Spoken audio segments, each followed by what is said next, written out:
8-martga janjal qilib Dyson oldirdingiz, endi nima qilishni bilmayapsizmi? Kariz qaynonamdan o'rgangan 1 minutlik instruktaj ko'rsataman.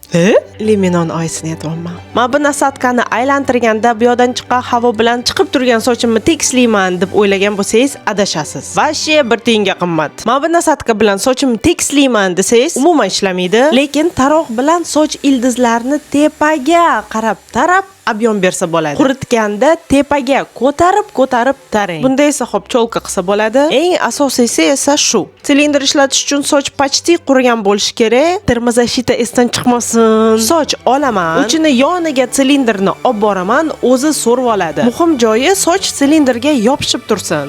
Uncha ozgina bo'shatib yana yaqinlashtiraman. Men o'zim ochgan bitta lifehack. Silindrga soch yig'ib tepaga olib kelsam, ildizlarni tepaga qilib qurtaman, bu esa ob'yom beradi. 3 yildan beri постоянно qilib keladigan ukladkam shu. Aytgancha avvallari erim bilan urushib qolsam, Liminoga dardimni to'kib yozardim. Oxiri blok qilib qo'ydi. Sizni Limino hech blok qilganmi?